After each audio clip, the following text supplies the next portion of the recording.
اللہ کا لاکھ لاکھ شکر ہے کہ اللہ نے ہمیں انسان پیدا فرمایا اور پھر مسلمان پیدا فرمایا اور پھر اپنی پیارے محبوب حضرت محمد صلی اللہ علیہ وآلہ وسلم کے مبارک امت میں پیدا فرمایا اور پھر ایمان کی دولت سے نوازا۔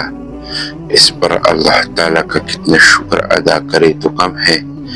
تبرکات کو محفوظ رکھنے کی خود نبی کریم صلی اللہ علیہ وآلہ وسلم نے تعلیم دی اور اپنے صحابہ کے اندر اپنے شعور پیدا کر دیا تاکہ وہ حضور صلی اللہ علیہ وآلہ وسلم کی برکات کو حاصل کرنے کا کوئی موقع ضائع نہیں جانے دیتے تھے۔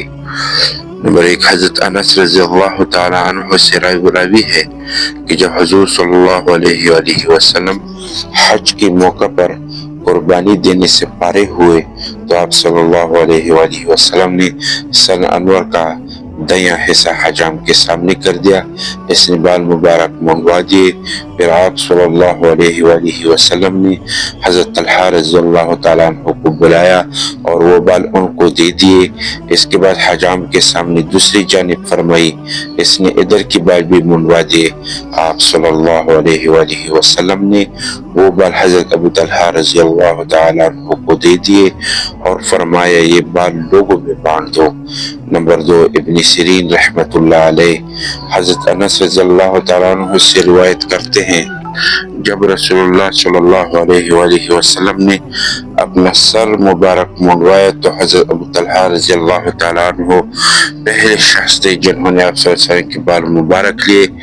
نمبر 3، اس طرح ایک اور روایت حضرت انس رضی اللہ تعالیٰ عنہ سے مروی ہے، میں نے حضور صلی اللہ علیہ وآلہ وسلم کو دیکھا کہ حجام آپ صلی اللہ علیہ وآلہ وسلم کے سر مبارک کی حجامت بنا رہا ہے اور صحابہ کرام رضی اللہ تعالیٰ عنہ کے گرد حلقہ باندھے ہوئے تھے اور چاہتے تھے کہ حضور صلی اللہ علیہ وآلہ وسلم کا جو بال بھی گرے وہ کسی نہ کسی کے ہاتھ میں گرے۔ ابن سیرین رحمت اللہ علیہ بیان کرتے ہیں کہ میں نے عبیدہ سے کہا کہ ہمارے پیارے نبی صلی اللہ علیہ وآلہ وسلم بال مبارک ہے جن کو میں نے انس رضی اللہ تعالیٰ عنہ یا ان کے گھر والوں سے حاصل کیا ہے۔ عبیدہ نے کہا اگر ان میں سے ایک بال میرے پاس ہو تو وہ بال مجھے ساری دنیا اور جو کچھ اس میں ہے اس سے زیادہ محبوب ہے۔ حافظ بن حجر رحمت اللہ علیہ فرماتے ہیں اس حدیث سے ثابت ہوتا ہے کہ اس میں آپ صلی اللہ علیہ وآلہ وسلم کے بال مبارک سے برکات حاصل کرنے کا بیان ہے۔ نمبر 5، ثابت البنانی بیان کرتے ہیں کہ مجھے حضرت انس رضی اللہ تعالیٰ عنہ نے فرمایا یہ اللہ کے پیارے رسول صلی اللہ علیہ وآلہ وسلم کا ایک بال مبارک ہے، بس تم اسے میری زبان کے نیچے رکھ دینا۔ وہ کہتے ہیں کہ میں نے وہ بال آپ رضی اللہ تعالیٰ عنہ کی زبان کے نیچے رکھ دیا اور انہیں اس بال میں حال میں دفنایا گیا کہ وہ بال ان کی زبان کے نیچے تھا۔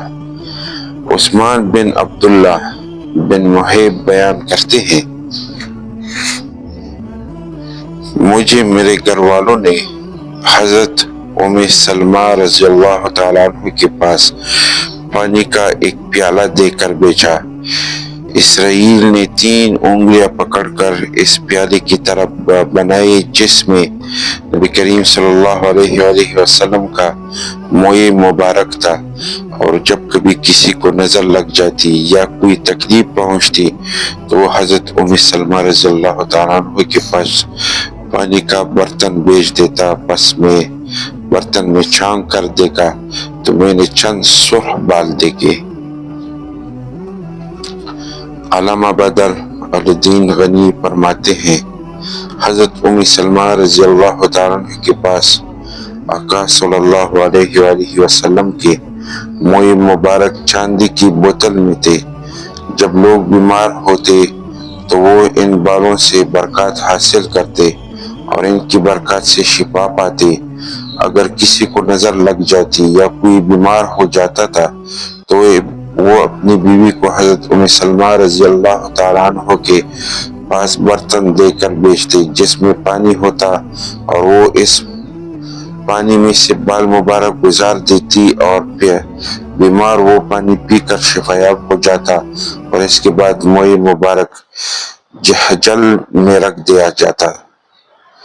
محترم دوستوں اور بزرگوں، اللہ تعالیٰ نے ہمارے اور تمہاری کامیابی اپنی دین میں رکھی ہے۔ اب یہ دین کیا ہے؟ اللہ کے احکامات کو ماننا اور پیارے نبی صلی اللہ علیہ وآلہ وسلم کے مبارک طریقوں پر اپنی زندگی بسر کرنا، اس کو دین کہتے ہیں۔